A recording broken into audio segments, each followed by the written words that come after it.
Position. RK2 verstanden, Start in Kürze. RK2, für Sie Einsatz Storneuerwald, neuer Einsatz Lermoos. Lawinenabgang, 2 Personen verschüttet, weitere Infos folgen. RK2 verstanden, Lawine Lermoos, Direktanflug.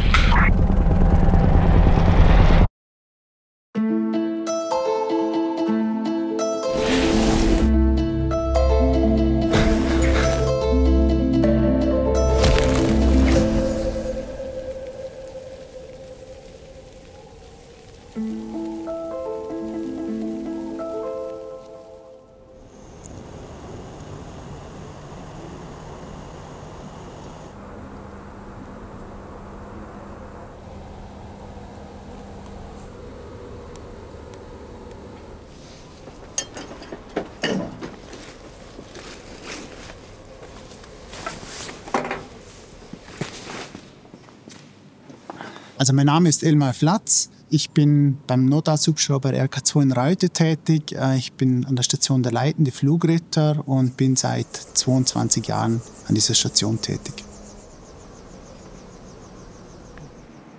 Kann ich schon, oder? Mhm.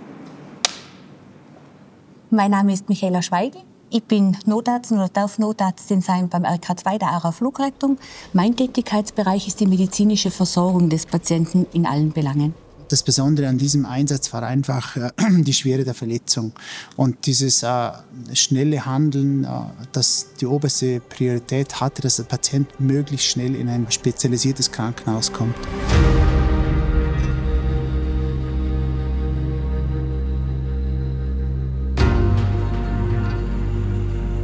Den Tag können wir uns sehr gut erinnern. Es war ein Freitag, dieser 4. Februar 2022. Es war ein Tag, an dem wir vermutet haben, dass doch einiges auf uns zukommen würde, zumal auch die vorhergesagte Lawinensituation als sehr kritisch eingestuft wurde. Es ist natürlich kein Standardeinsatz, muss man ganz ehrlich sagen. Schwieriges Gelände, schwierige Bergung und schwerst verletzter Patient. Das ist einfach eine ganz herausfordernde Kombination. Ohne schneller Versorgung wäre sicher diese Verletzung letal ausgegangen. Also das war schon so, dass er sehr instabil war am Anfang.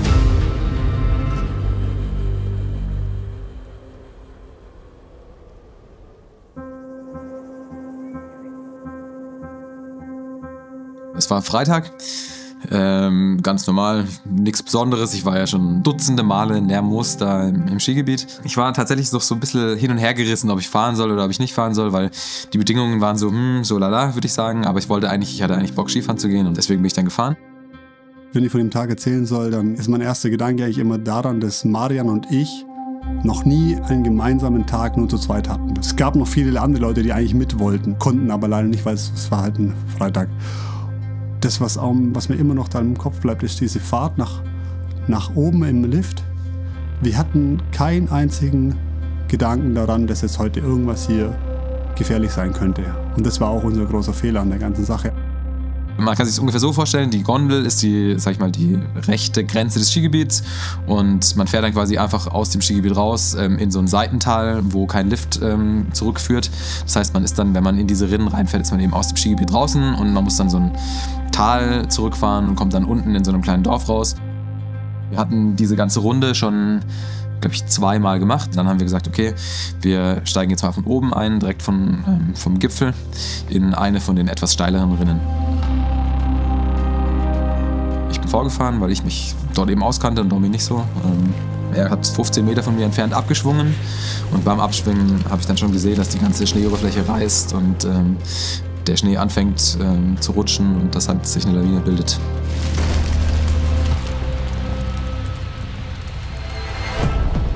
Ich habe ihm noch zugeschrien, Vorsicht, Lawine. Ich habe dann noch versucht, hochzuspringen, damit quasi der Schnee unter mir durchrutscht. Aber er hat dann eigentlich direkt die Füße weggezogen und von da an ging es dann bergab. Also dann wurde ich direkt von der Lawine mitgerissen. Und es ging so schnell. Es gab keine Millisekunde in diesem ganzen Aktion, wo ich hätte reagieren können.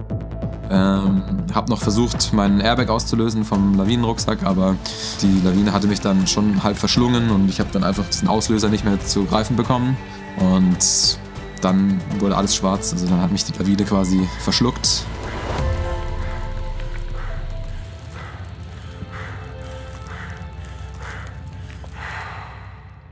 Dann kam eigentlich die ja, für mich wahrscheinlich die komischste Situation in meinem ganzen Leben, dass alles auf einmal ganz still wurde um mich rum und für mich dann nur noch 2 Gedanken eigentlich waren. Das waren meine Frau und mein Kind. Und ich habe mir die letzten Worte, die ich mir selber gesagt habe, waren an der Stelle: Ich komme hier raus, ich schaffe das, ich sehe meine Familie heute Abend. Man kennt jetzt so die Überlebenskurve nach Brucker, so heißt die. Diese Überlebenskurve, dass man weiß, die ersten 8% sterben sofort in der Lawine. Innerhalb kürzester Zeit, innerhalb von 5 bis 8 Minuten, das weiß man. Und dann sterben die auch unter anderem ganz am Anfang wegen der Schwere der Verletzung. Wenn ich das Gelände mir angucke, ist es natürlich ein schwieriges Gelände, weil es natürlich zersetzt war mit Fels und Bäumen, und das ist immer ein Problem. Dann kann man sich schon vorstellen, dass es wahrscheinlich die Verletzung das Hauptproblem ist beim Lawinenunfall bei ihm. Am Anfang hatte ich Panik, so, es ist nicht leicht, da dann ruhig zu bleiben. Hab dann natürlich gedacht, oh shit, Alter, so ist es also in der Lawine. So, ich hatte gehofft, dass ich diese Situation nie erleben muss, aber so war es dann halt. Und dann irgendwann habe ich so das Gefühl gehabt, als würde ich fallen, war aber gleichzeitig auch noch in der Lawine. Also ich weiß auch nicht genau, was es genau gewesen ist, aber bin dann aufgekommen und habe dann einen heftigen Schmerz so im Unterleib gespürt. Ich konnte es nicht genau zuordnen, wo. Und in dem Moment sind dann so meine Überlebensgeister oder meine Überlebensinstinkte habe ich dann quasi aktiviert und habe mich dann daran erinnert, dass man immer so Schwimmbewegungen machen soll, damit man an die Oberfläche von der Lawine kommt. Und bin dann auch tatsächlich kurze Zeit später an die Oberfläche wieder gekommen und war natürlich erstmal mega erleichtert, dass ich wieder atmen konnte, weil in der Lawine ist es natürlich super brutal. Also es zieht an den Armen, an den Füßen, der Rucksack ist fast ausgerissen, man kann nicht atmen, es drückt einem Schnee ins Gesicht, also das ist wirklich ein absoluter Horror. Und kurze Zeit später bin ich dann von der Lawine gegen einen Baum geschleudert worden. Und der Baum hat mich dann gebremst. Die Lawine ist dann unter mir noch weiter ins Tal abgegangen. Aber ich hing dann da um diesen Baum gewickelt. Ja. Und dann war ich im ersten Moment war ich natürlich froh. Aber dann habe ich eben gesehen, dass mein Bein so um 180 Grad nach oben geknickt war oder gebogen war und mein Skischuh direkt so neben meinem Gesicht war. Zum Glück ging es relativ schnell, dass ich dann zu mir kam und dann auch wirklich realisiert habe, das bin ich, mir geht's gut, ich stehe hier. Ich habe dann alles gecheckt an mir und habe dann einen Marian schreien hören. Er hat irgendwas geschrien, er braucht Hilfe, er ruft den Notruf oder ruft irgendjemand an. Also ich weiß nicht mehr, ob ich 911, 110, das war komplett weird. Auf einmal war jemand dran und ich habe nur erklärt, Lawine, braucht Hilfe, liegt da und da. Und okay, alles klar, wir schicken sofort ein Heli. Mein altes Handy, das habe ich mittlerweile nicht mehr. Ja, hatte nur noch irgendwie immer geringe Akkulaufleistung und ich weiß noch, dass ich es in der Früh, weil es wieder bloß bei 20% war und ich super genervt war, gedacht habe, fuck, aber ich brauche heute jetzt unbedingt viel Akku, weil ich muss ja jemanden anrufen können. Ich lade es nochmal schnell für eine halbe Stunde oder so. Das war die Rettung für den Marian und für mich auch. Hätte ich das nicht gemacht, hätte ich keinen Notruf rufen können.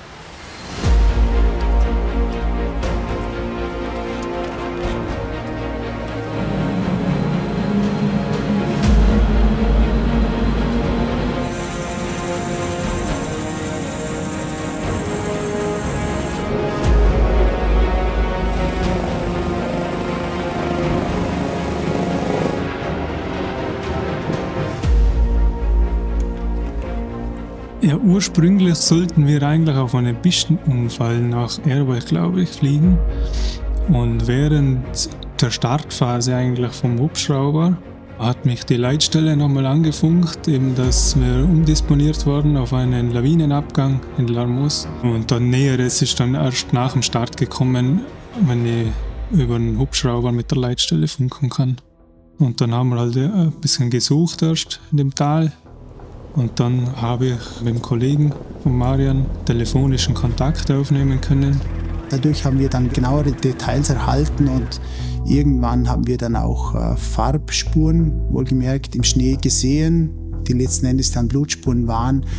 Aber ganz kurz darauf haben wir sofort den Begleiter von Marian entdeckt. Und dann war für uns klar, der Einsatzort ist so steil, dass wir da nicht landen können. Und der Notarzt und ich werden per Winde direkt an die Unfallstelle abgewünscht zur weiteren Versorgung des Patienten. Mit dem Abfragen hat sich dann ergeben, dass er wirklich eine grobe Verletzung am Bein hat. Mehr wusste ich zu dem Zeitpunkt nicht, weil ich bin da gestanden und Marians Bein war auf der Seite quasi, konnte da aufgrund der Steilheit des Geländes noch nicht hingehen. Erstmal haben sie dann mein Bein wieder richtig quasi in die richtige Position gebracht, also umgebogen sozusagen, dass es wieder parallel zu meinem anderen Bein ist.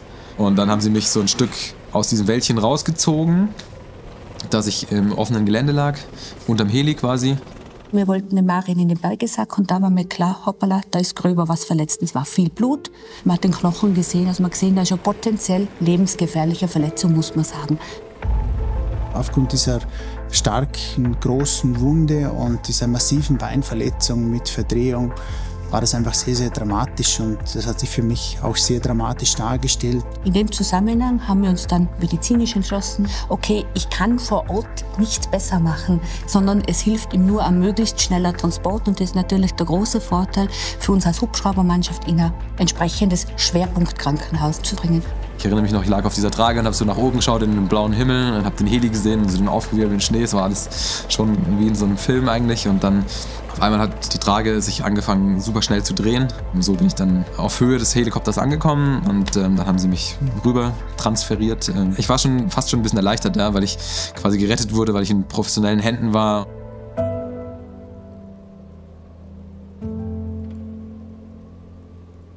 Dann sind wir in Murnau gelandet. Dann haben sie mich vom Heli aus auf die Trage transferiert oder rübergezogen und dann habe ich die Maske auf den Mund bekommen, habe Schmerzmittel oder Betäubungsmittel bekommen und dann bin ich eingeschlafen. Also vom Ablauf her ist der Einsatz aus meiner Sicht und auch aus unserer Sicht sehr, sehr positiv verlaufen, weil wir, glaube ich, für den Marian die schnellstmögliche Rettung organisieren konnten und ihn schnellstmöglich in eine sehr, sehr gute Klinik im direkten Wege transferieren konnten. Dass es jetzt nur einen erwischt hat und den anderen nicht, ist natürlich unfair. Auf der anderen Seite können wir froh sein, dass wir beide so gehandelt haben, wie wir gehandelt haben, sonst hätte man noch einen Marian verlieren können. Also ich habe mich teilweise auch geschämt und habe mir schwer getan, mich bei ihm zu melden oder mit ihm darüber zu reden. Und ja, das ist bis heute manchmal noch schwer für mich, wie ich damit umgehen soll. Und der Marian macht es dann aber an der Stelle auch irgendwo einfach, weil er so offen und ehrlich mit einem umgeht und so viel Lebensfreude ausstrahlt, dass es dann einfach geht. Aber trotzdem, wenn ich mal alleine bin, dann ja, geht es mir schon nah, was passiert ist. Ihm hat es schon leid getan natürlich, dass er quasi eigentlich mehr oder weniger ohne schlimmere Verletzungen davongekommen ist und es mich halt so erwischt hat. Aber natürlich wäre ich lieber unverletzt geblieben, aber am Ende des Tages ist das Wichtigste, dass ich heute hier sitze und dass ich noch am Leben bin und alles andere ist nicht so wichtig. Ohne Domi wäre ich nicht mehr hier. Das heißt, klar, ich verdanke ihm mein Leben, ja. Also hört sich jetzt vielleicht ein bisschen kitschig an, aber ja, so ist es. Also ohne ihn wäre ich nicht mehr hier und natürlich bin ich ihm unendlich dankbar dafür.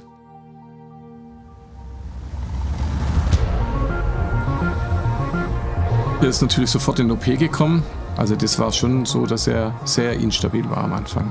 Diese Ungewissheit, die treibt einen in den Wahnsinn in dem Moment. Viele Infos haben wir am ersten Abend nicht gehabt und natürlich auch noch nichts von Marian selbst gehört an dem Freitag.